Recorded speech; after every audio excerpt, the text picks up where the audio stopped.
Hey everyone, I'm Katie. Today we are going to be repotting a couple of plants. The biggest goal is to repot my Anthurium, I think it's pronounced shibori, the ones with these really pretty speckled flowers, super pretty. But the pot that I want to put it in has one of our philodendron red moons in it, so I am going to unpot this. It does have pon is its substrate, so you'll kind of get to see how we move something that's in pon to another pot, and this is in soil type substrate, something in soil, and transition that into pon. So lots of fun today. Let's jump right in. So first I'm just gonna get my potting mat out. And this is one that I just found on Amazon. I like the color a lot, but I also noticed that the seller was based out of Sheridan, Wyoming, which I thought was kind of cool. I'm pretty sure the box said the potting mat was made in China, but I just thought it was really cool that another plant business owner up here in Northeast Wyoming had these listed on Amazon. So I chose this one partly because of that.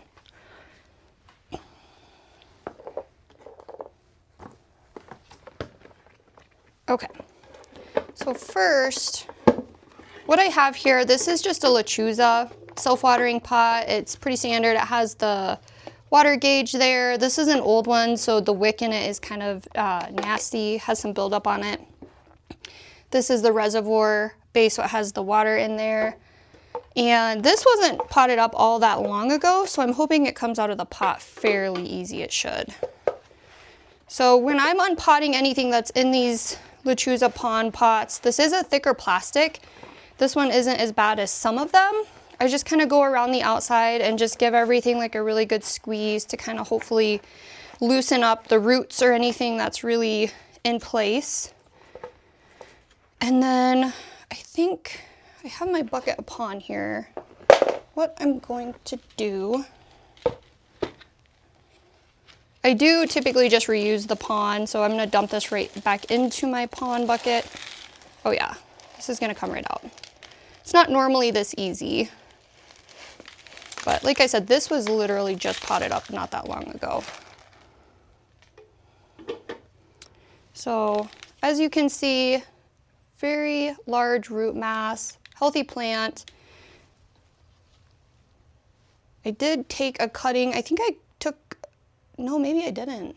Maybe this was just a total repot. I'm trying to remember.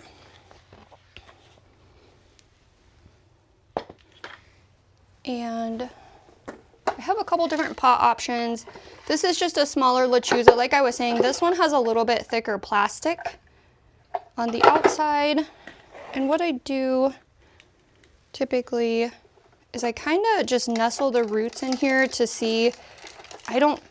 This would probably work, but I don't know if it would live in this pot all that long.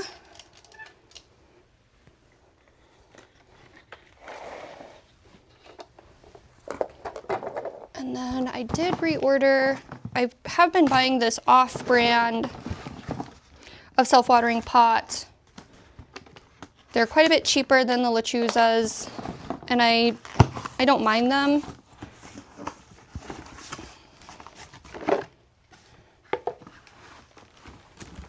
And I will certainly try to link them below. Oh, I forgot. Normally, I've always ordered white, but I forgot I wanted to try this gray color. This looks like more of a black. So here's the reservoir. This will be the insert. And these come in a pack of 3.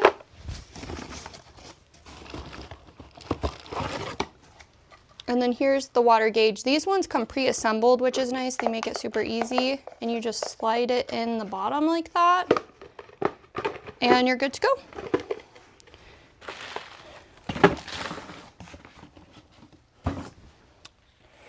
So now, let's see if our plant fits in here a little bit better. Maybe a little bit. I think it's about the same. But I think we're gonna, because it does look a little bit more spacious, I think we're gonna go with this one.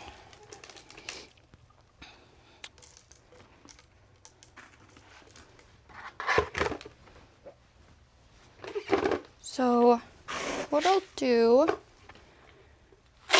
usually add like 1 or 2 scoops of Pon right in the bottom of the pot, kind of like that. And then I position the plant kind of how I want it to sit.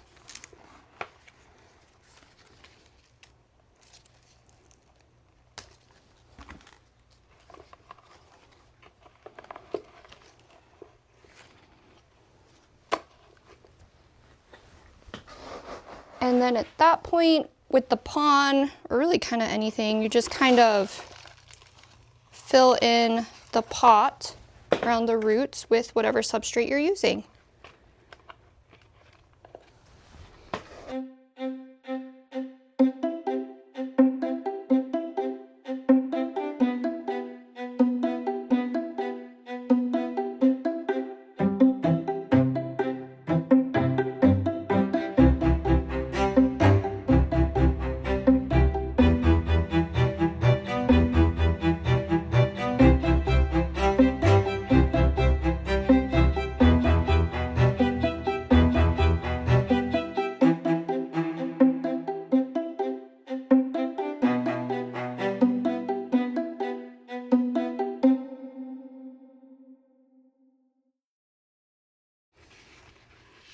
All right, so that's pretty much how you pot it up in Pon. It's pretty easy, but this went from pond to pond, so it was pretty quick and painless.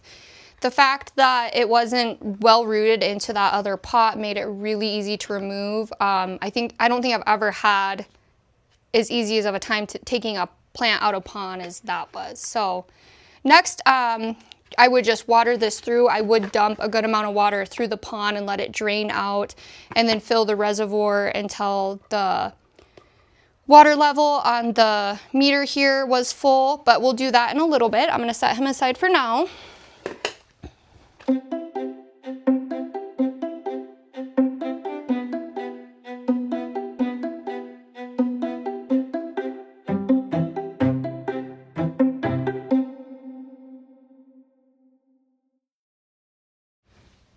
So now, we've got my Anthurium shibori, I think is how you pronounce that. It's a pretty standard Anthurium, but the flowers are quite a bit different than the ones that you find at the grocery store. It is potted up in like a soil, it looks like cocoa coir, perlite type mix here. I've had this for 2 or 3 weeks, so I did let it kind of acclimate to my home before I jumped into repotting it. I do like things to adjust to their new surroundings before I shock them with repotting, but it's definitely pushing new leaves out. Like this one's new, and this flower was new since I got it. So we're gonna go ahead and finally just put it in a nice pot to live in for a good long while here. So again, first thing I do is just kind of go around the pot. Ooh, I think I feel some like pretty good roots in there. And just kind of squeeze it to kind of loosen everything up. And then I grab at the base of the plant and tip the pot and just gently pull the two away from each other. Wow, that came out pretty easy. That is very well rooted.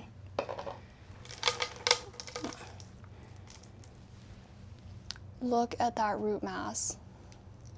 That is insane. It's also going to be a nightmare to remove all of this soil, which is what I do when I put them in pond. So I'll probably speed this part of the video up.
All right, so that is a lot of the substrate. Unfortunately, there were some little like root tips that got broken off in the process, but as you can see, most of it is pretty removed.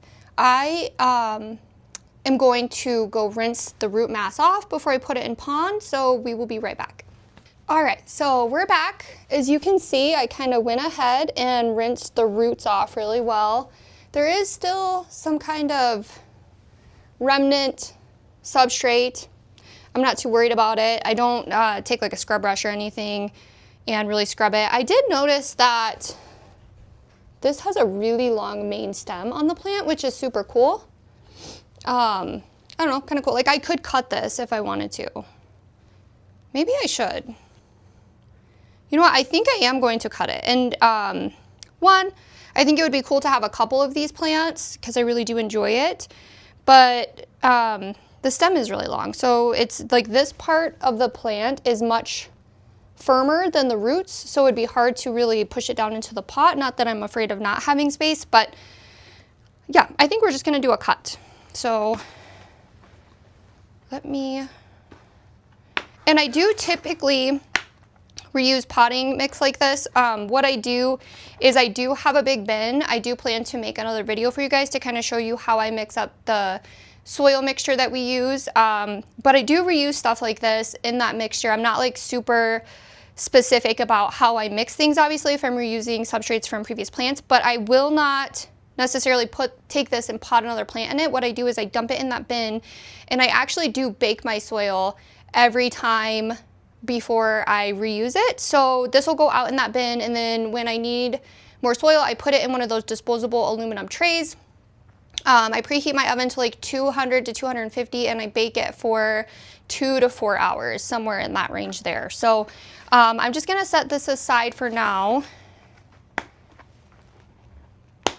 so we can take it out and dump it in that bin later. Now that I got the soil out of the way, let's go ahead and take a look at where we want to make this cut. And I do really like these specific, I think they're called shears. I think they're actually for cut flowers, but I love them when I take cuts on my plants. And I don't know if you guys can see, that's kind of what we're working with there. So like this dark thing is where the nodes are, and that's where we're going to make our cut into.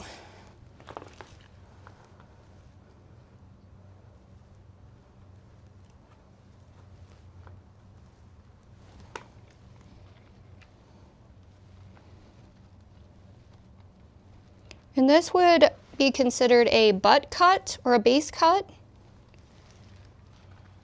And I'm trying to make it very minimal impact on the top of the plant because I want that to continue growing the way that it is. I don't want to impact that too much.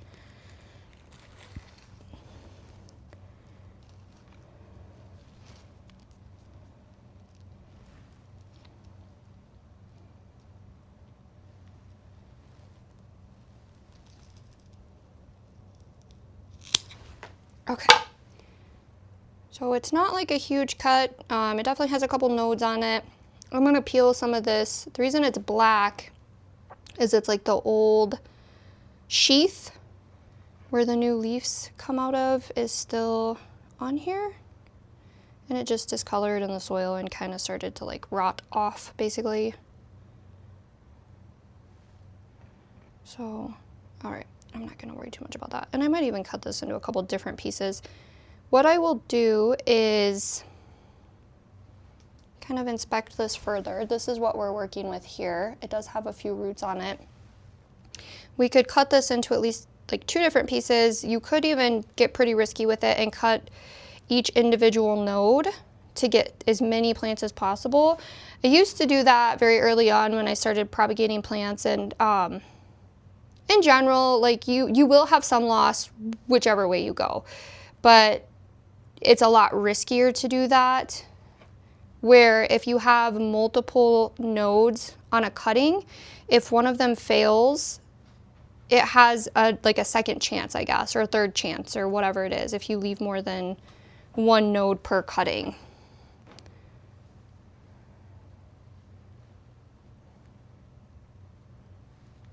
So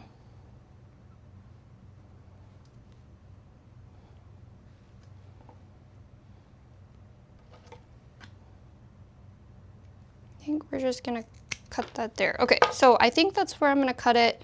We're gonna leave it like that. We're not gonna make any more cuts, but I've got 2 cuttings now, so maybe these will push out little baby plants that look like this. And they should be genetically identical to this one because they are cut right from the same plant. So that was a nice little happy surprise. I wasn't expecting to dig into that.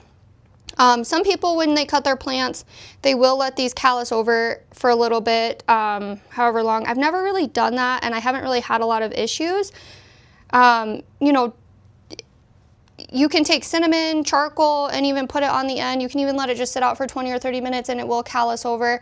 I'm just gonna go right ahead and pot it up because I haven't had anything bad happen yet. But, you know, you do you. This has just worked for me. And I'm just gonna show you how I do things. And I am just gonna put it right in this pot that red moon came out of. So, and it does already have a little layer of pond. I'm not super worried about, you know, sterilizing the pond from plant to plant. These have been in my home and treated and managed for pests for quite a while, so I'm not really worried about cross-contamination or anything like that. They're both healthy plants. But again, this is just what has worked for me.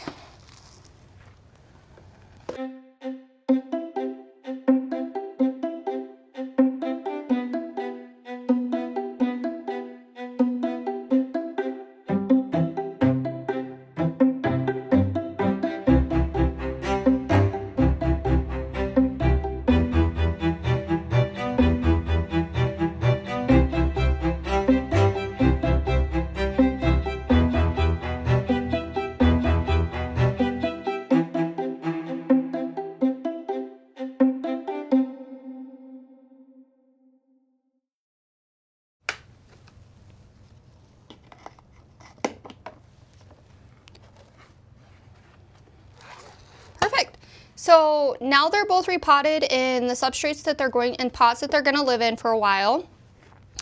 You can kind of see when I do fill these, I do not fill them right to the top. When I do water all of my pond plants that are in these self-watering pots, I usually remove the insert, which is this, and I do usually put it in like a sink or a tub or something that it can drain into and just rinse a little bit of water through it. That kind of just helps rejuvenate, you know, the pond. It doesn't get stagnant. If you don't do that, it can get kind of stinky, and I've noticed plants just do a lot better when you do make that part of your plant care routine. It's worked well for me. You don't necessarily have to do it that way. That's just the way that I do it. So. And just for the sake of the video, I am going to show you how I do that now, and I'm going to let all the extra run down into the reservoir, and then I will dump the excess off.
Well, that's pretty much it. We took a philodendron that was potted up in pond and moved it to another pot with pond, and we repotted an anthurium that was in a soil type substrate and converted it into a self-watering pond setup. I hope that really helped with any questions you guys might have about repotting plants and especially moving them into pond. If you have anything specific, definitely feel free to drop it in the comments below. Thank you so much for watching today, and I hope to see you in my next video. Bye guys.